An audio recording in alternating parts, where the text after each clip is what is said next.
कि ये क्या हो रहा है। आज की जो कहानी है वो इसी तरीके से बेचैन करने वाली कहानी है। इस कहानी की शुरुआत करूं उससे पहले आपको एक तस्वीर दिखाता हूं। जयपुर के एक पुलिस स्टेशन की ये तस्वीर है। एक महिला पुलिस वाली है, साथ में एक लड़की खड़ी है। इसकी उम्र 24 साल है, नाम आयुषी है।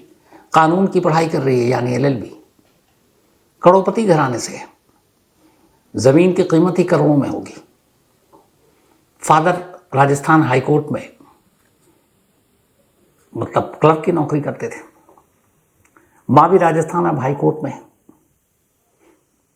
लेकिन 24 साल की इस लड़की के दिमाग में, दिल में पता नहीं क्या हुआ कि इसने अपनी ही मां की सुपारी दे दी 7 लाख रुपए में और अपनी मां का कत्ल करवा दिया। जब ये गिरफ्तार हुई उसके बाद पुलिस इससे पूछताछ कर रही थी, तब हमारे रिपोर्टर शरद कुमार, जो राजस्थान के ब्यूरो चीफ, वो उस थाने में पहुंचे। ये लड़की बाहर आई। खुद शरद सन्न थे, कोई भी सुनेगा सन्न होगा। एक 24 साल की पढ़ी लिखी, कानून की पढ़ाई करने वाली, अच्छे घर से, अमीर परिवार से, अपनी मां का कत्ल क्यों करेगी? उसके कत्ल की प्लानिंग क्यों करेगी? यही सवाल पूछा शरद ने इस लड़की से कि तुमने मां को क्यों मारा? क्या तुम्हें अफसोस है? जिस मां ने तुम्हें अपनी कोख से जन्म दिया उसे क्यों मारा? सारे सवाल पूछता रहा शरद, लेकिन इस लड़की ने सिर्फ एक सवाल का जवाब दिया, पहले सवाल का। बाकी किसी सवाल का जवाब नहीं। बुत बनकर चेहरे को आप इसको देखें, हाव भाव देखें, मतलब पता करना आजकल मुश्किल है कि कौन कातिल है कौन नहीं। अपने ही घर में कातिल हो और हम सब अनजान हैं। कम से कम इस कहानी को देख सुनकर तो यही लगता है। एक बेटी अपनी मां का कत्ल या अपनी मां के कत्ल के लिए सुपारी कैसे दे सकती है? सोच सोच कर मतलब यकीन नहीं हो रहा है। तो पहले शरद कुमार ने जो कुछ इससे पूछा, इस पुलिस स्टेशन में 24 साल की इस लड़की आयुषी से, जिसमें कोई जवाब नहीं मिलेगा, फिर भी मैं चाहता हूं आप सुने। इसके बाद कहानी शुरू करता हूं। कितना पढ़ाई की हो? Last year BA। थोड़ा माँ तो बचपन से पालती पोसती, ऐसा क्यों किया? अफसोस है आपको? कितने दिन से कर रही थी प्लानिंग? हाँ? कब से कर रही थी प्लानिंग आप? उसने कहा था क्या आपसे, भाई ने?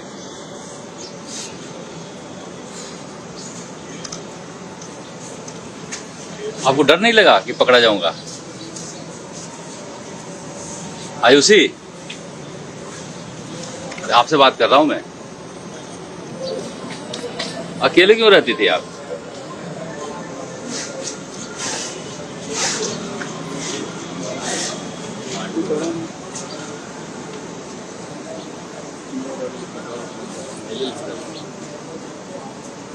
माँ से मिलती थी आप?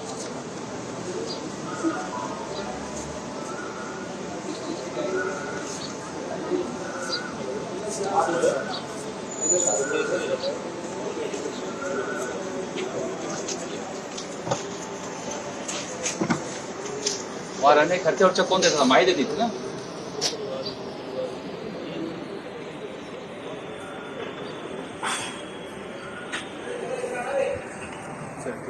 ठीक ठीक, ले जाओ। और हार्ड हो रही है। तो सुना आपने, उसने सिर्फ पहले सवाल का जवाब दिया। जब पूछा कि कहां तक पढ़ी, उसने कहा BA किया था। चेहरे पर कोई भाव नहीं है, कोई गिला शिकवा, और जो पुलिस वाले उन्होंने बताया ऐसे कोई पछतावा नहीं है। 24 साल की एक लड़की ने अपनी मां का कत्ल क्यों किया? कत्ल के लिए 7 लाख की सुपारी क्यों दी? इसकी वजह और भी ज्यादा हैरान करने वाली है। 24 साल की एक लड़की जो कानून की पढ़ाई कर रही है, वो चाहती है कि उसकी मां जो सरकारी नौकरी कर रही है वो नौकरी उसे मिल जाए। और वो नौकरी मिलने की एक ही सूरत थी कि मां की मौत हो जाए। अब मां की मौत तो तब होगी जब मौत लिखी हुई है, लेकिन उसे इतना भी इंतजार करना मंजूर या गवारा नहीं था कि मां की मौत का इंतजार करे। उसे लगा पता नहीं जब तक मां अपनी मौत मरेगी तब तक ये नौकरी हाथ से चली जाएगी, उसकी उम्र निकल जाएगी, तो इसलिए अच्छा है कि उस मां को ही मार दो। मां के मरते ही सरकारी नौकरी उसे मिल जाएगी, और उसने मार दिया। है ना अजीब? पूरी कहानी राजस्थान के जयपुर के। राजस्थान के जयपुर में एक परिवार रहा करता था। परिवार के मुखिया थे विजय वशिष्ठ उर्फ विजय शर्मा। घर में 4 लोग थे, विजय शर्मा, उनकी पत्नी नीरज शर्मा, उनकी बेटी यही जिससे आप मिले आयुषी, और एक छोटा बेटा। आयुषी से छोटा था भाई, लेकिन वो मानसिक रूप से बीमार था, पूरी तरह स्वस्थ नहीं था। विजय राजस्थान हाईकोर्ट में एलडीसी के पोस्ट पर काम करते थे, लोअर डिवीजन क्लर्क, एलडीसी। ठीक ठाक नौकरी थी, सरकारी नौकरी थी। जयपुर में उन्होंने 2 घर बनाए, परिवार से भी मजबूत थे। गांव में जमीन थी, आगरा एक्सप्रेसवे के पास करीब 5 बीघा जमीन है, करोड़ों की कीमत होगी। सब कुछ ठीक था। पर साल भर पहले अचानक विजय शर्मा की मौत हो जाती है।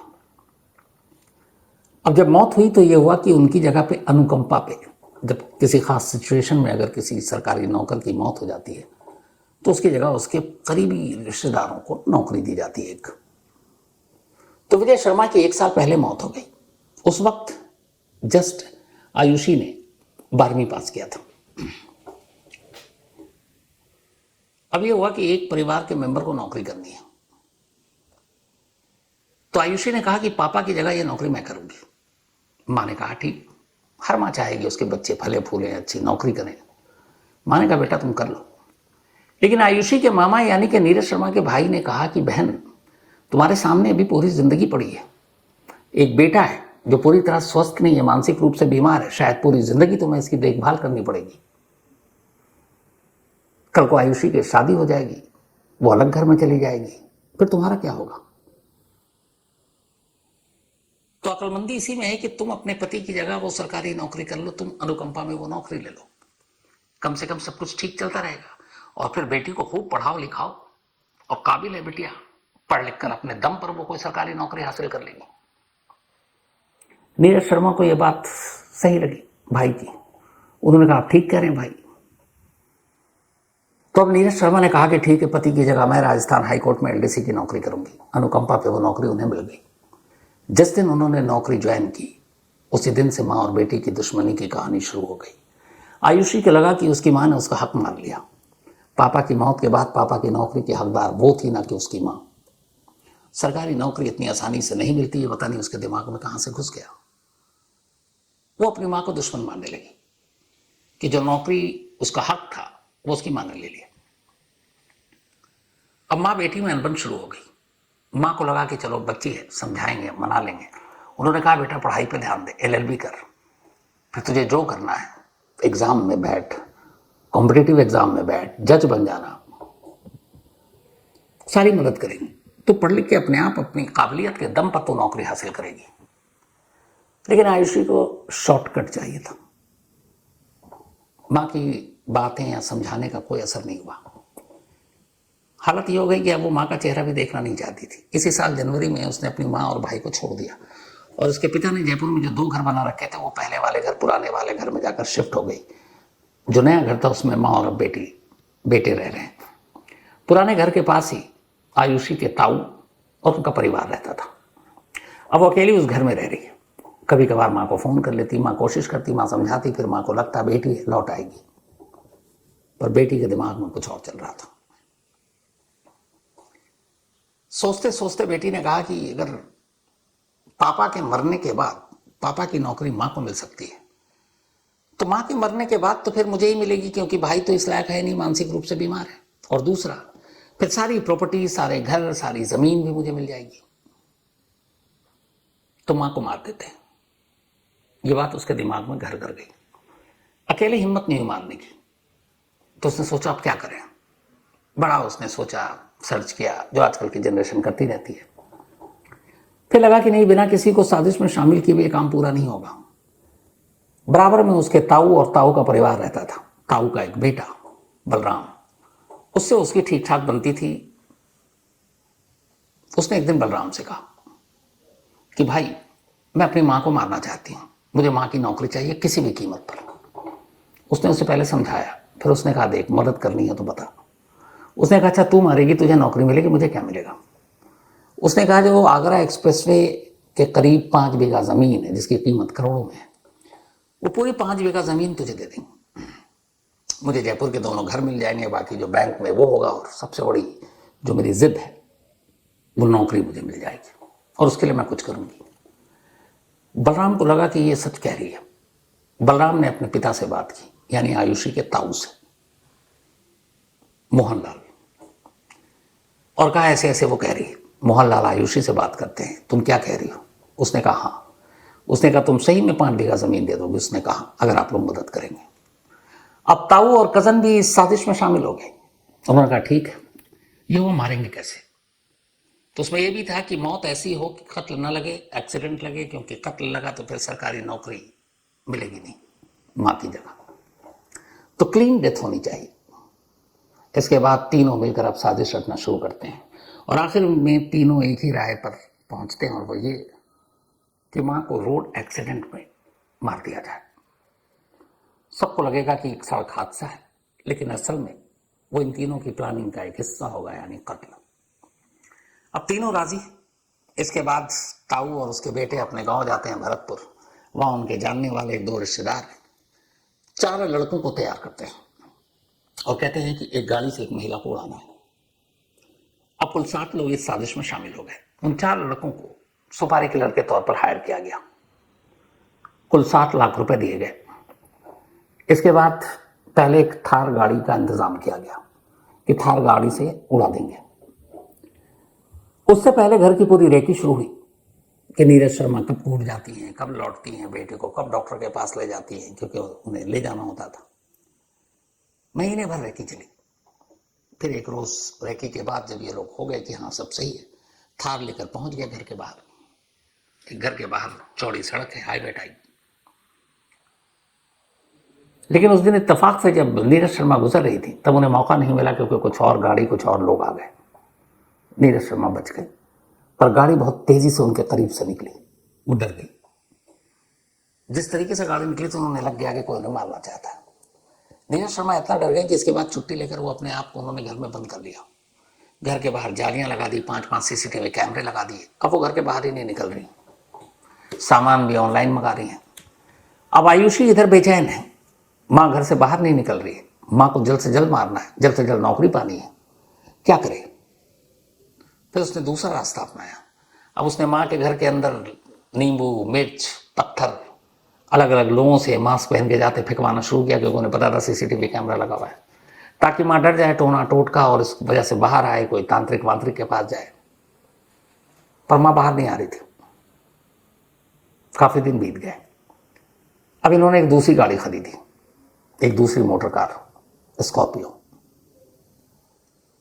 स्कॉर्पियो में एक ड्राइवर और एक साथ में उसका साथी बैठेगा, और उसके बाद घर के बाहर सड़क किनारे मोटरसाइकिल पर 2 लड़के जो सिर्फ देखेंगे कि कब नीरज घर से बाहर निकलती है। वो इशारा करेंगे, स्कॉर्पियो वाला 100 मीटर दूरी पर होगा। जैसे ही इशारा करेगा वो गाड़ी को स्टार्ट करेगा और फिर तेजी के साथ उछलता हुआ निकल जाएगा। रेकी चलती रही। इत्तेफाक से बेटा बीमार रहता था, क्योंकि मानसिक रूप से बीमार था वो, तो गुंजाइश भी नहीं थी कि वो डॉक्टर के पास ना ले जाए, क्योंकि और कोई मदद भी नहीं, बेटी छोड़कर दूसरे घर में थी। 3 जुलाई को नीरज अपने घर से निकलती हैं बेटी के साथ। शाम करीब 4-4:30 का वक्त होगा, और पास में एक डॉक्टर है जहां पैदल जाना होता है। इधर घर के बाहर महीने से पहली कोशिश नाकाम होने के बावजूद भी कातिल बैठे रहते हैं मोटरसाइकिल पर। स्कॉर्पियो 100 मीटर दूर खड़ी रहती है कि जब मौका मिलेगा मार देंगे। 3 जुलाई को जब वो निकली, क्लिनिक पहुंची, रेकी करने वाले लड़के ने फोन किया आयुषी को कि तुम्हारी मम्मी निकल गई हैं, क्लिनिक गई हैं। अब ये भी था कि साथ में भाई है,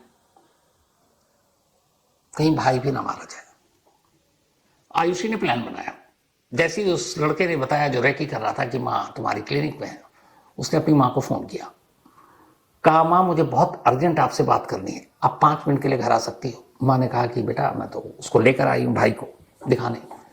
तो उसने कहा कोई बात नहीं, जब तक डॉक्टर देखेंगे, उसकी फिजियोथेरेपी भी चल रही थी, वो करेंगे, उसमें 1 घंटा लगेगा, आप उसको डॉक्टर के पास छोड़कर आ जाइए, 5 मिनट लगेगा। माँ को लगा बेटी एक तो छोड़कर दूर गई है, नाराज है, चलो बेटी की बात मान लेते हैं, बेटी बुला रही है, शायद बदल गई हो, वापस घर आना चाहती हो। इस उम्मीद में मां क्लिनिक से बाहर निकलती है। एक सुपारी किलर क्लिनिक के बाहर भी था। जैसे ही वो बाहर निकली और अकेली, उसने सड़क किनारे मोटरसाइकिल पर बैठे अपने दूसरे साथी को फोन किया कि वो अकेली जा रही है। अब उसे पता था कि एक सड़क किनारे चलते हुए वो अपने घर तक जाएंगी। सड़क किनारे वाले ने जब देखा कि वो सड़क के करीब आ रही है, तब उसने स्कॉर्पियो वाले को सिग्नल दिया। जैसे ही सिग्नल मिला, 100 मीटर दूरी पर खड़ा स्कॉर्पियो तेजी के साथ 100 किलोमीटर से भी ज्यादा की रफ्तार थी, स्पीड, और बिल्कुल सड़क किनारे चल रही। नीरज को टक्कर मारता है। नीरज सड़क की इस तरफ से उस तरफ उछल कर गिरती है। करीब दूरी पर उधर 2 लोग बैठे थे, वो भी उसकी वजह से घायल हो जाते हैं और स्कॉर्पियो वहां से निकल जाती है। थोड़ी देर के बाद कुछ लोग देखते हैं, उन्हें पता था कि ये यहाँ रहती हैं। फिर आयुषी को फ़ोन जाता है। आयुषी पहुँचती है, रोती है और अपने मामा को फ़ोन करती है कि मामा, किसी गाड़ी ने टक्कर मार दी, मम्मी नहीं रही। मामा सुनकर बदहवास आते हैं। इसके बाद हॉस्पिटल तब तक पहुँच चुके थे, डॉक्टर डेथ डिक्लेयर कर चुका था। फिर उनकी लाश उसी रात गाँव ले जाया जाता, राजस्थान में ही गाँव ले जाने के बाद अगले दिन उनका अंतिम संस्कार कर दिया जाता है। लेकिन गांव में उस अंतिम संस्कार के दौरान और मौत के बाद से मामा एक चीज महसूस करते हैं कि आयुषी के हाव भाव बदले हुए। उन्हें लगा एक बेटी जिसके 1 साल पहले जिसने अपने पापा को खोया और अभी माँ की मौत हुई है, लेकिन उसके रंग ढंग अलग दिख रहे। उन्हें शक हुआ। जानकार पुलिस वाले थे, उन्होंने उनको फोन किया, सिर्फ एक लाइन कही कि सिर्फ चेक करो, जांच करो कि एक्सीडेंट है कि नहीं। अब राजस्थान हाई कोर्ट में एक सरकारी कर्मचारी की रोड एक्सीडेंट में मौत हुई है। पुलिस वालों से कहा गया, पुलिस ने फौरन जांच शुरू कर दी। जब पुलिस ने जांच शुरू की तो पहली जो तस्वीर सामने आई वो यही सीसीटीवी तस्वीर आई उस घर के सामने से, जिसमें वो स्कॉर्पियो उड़ाते हुए जा रहा है। इसके बाद पुलिस ने आसपास के सारे सीसीटीवी खंगालने शुरू कर दिए, दूर दूर तक। उन तस्वीरों में अजीब चीज पाई। उन्होंने देखा कि जिस वक्त नीरज सड़क के किनारे चल रही थी, बिल्कुल किनारे थी, सड़क खाली थी, कोई नहीं था, ना दूसरी गाड़ी थी, फिर भी स्कॉर्पियो किनारे आकर टक्कर मारता है। इसका मतलब है ये अनजाने में नहीं, जानबूझकर हुआ। और सीसीटीवी खंगाला गया तो देखा गया कि एक दूसरे सीसीटीवी में स्कॉर्पियो 100 मीटर दूर सड़क किनारे खड़ी हुई है काफी देर से, और जैसे ही नीरज सड़क पर आती है वो गाड़ी स्टार्ट होती है। एक और सीसीटीवी से पता चला कि इसी सड़क की दूसरी तरफ एक मोटरसाइकिल पर एक लड़का बैठा है। जैसे ही एक्सीडेंट होता है वो लड़का मोटरसाइकिल स्टार्ट करता है और सीधे चला जाता है। वो पलटकर ये भी नहीं देखता कि एक्सीडेंट हुआ, इस लेडी का क्या हुआ। अमूमन लोग एक बार देखते हैं। आगे के सीसीटीवी फुटेज देखा तो देखा वहां एक और मोटरसाइकिल, उस पर एक और लड़का, और ये लड़का जो मोटरसाइकिल से गया उसने अपनी मोटरसाइकिल छोड़ी, उसकी मोटरसाइकिल पर बैठा और वहां से दोनों निकल गए। एक और सीसीटीवी में दिखा कि वही स्कॉर्पियो कार जो आगे से जिसके सब टूट गए, वो लावारिस कहीं पार्क। जब ये सारी चीजें देखी तो सबसे पहले पुलिस स्कॉर्पियो तक पहुंची। उसके नंबर से पता चला हरियाणा का नंबर था। नंबर प्लेट से ओनर तक पहुंची। ओनर ने कहा, साहब ये गाड़ी है तो मेरी, पर एक शख्स हेमंत नाम का ये किराए पर ले गया 35,000 रुपए में। उसने कहा कहाँ का है? अब हेमंत उसी गांव का था जिस गांव की ये नीरज थी। हेमंत को जब उठाया गया तो हेमंत ने कहा कि साहब मैंने तो ये गाड़ी किराए पर ली थी मोहनलाल के कहने पर। मोहनलाल यानी आयुषी का ताऊ। अब पुलिस मोहनलाल के पास पहुंची। मोहनलाल के पास कोई जवाब नहीं था। पुलिस ने अपने अंदाज में पूछा, मोहनलाल खुल गया। फिर उसने पूरी कहानी बताई। अब जब कहानी बताई और पुलिस ने सुना तो पुलिस खुद सन्न और हैरान कि एक बेटी अपनी माँ के मर्डर की प्लानिंग कर रही है और सुपारी दे रही है। 7 लाख का बजट रखी हुई उसके मौत के लिए। पुलिस अब गांव पहुंचती है क्योंकि अभी माँ का अंतिम संस्कार हुआ है, पूरा गांव शोकवार है, सब शोक मना रहे हैं। और पुलिस कहती है आपसे कुछ पूछताछ करनी है। कानून की पढ़ाई करने वाली 24 साल की ये लड़की पुलिस को कानून पढ़ाने लगती है कि आप मुझसे इस तरह पूछताछ नहीं कर सकते, आप मुझसे इस तरह बातचीत नहीं कर सकते। पुलिस वालों को लगा कि एक तो माहौल अलग है। पुलिस वालों ने बड़े हिकमत से काम लिया, अक्लमंदी से काम लिया और उससे कहा कि देखो गलत मत समझो, तुम्हारी माँ की एक्सीडेंट में मौत हुई है, एक्सीडेंट के केस में बहुत सारी फॉर्मेलिटीज होती है, तो तुम्हारे बयान दर्ज करने हैं, तुमको बस पुलिस स्टेशन तक चलना उसी गाँव के। लड़की को लगा कि चलो ठीक है ये बयान दर्ज करेंगे मेरा। पुलिस की गाड़ी में बैठी, एक बार गाड़ी में बैठी, फिर पुलिस की गाड़ी उस गांव के थाने नहीं पहुंची, सीधे जयपुर आ गई।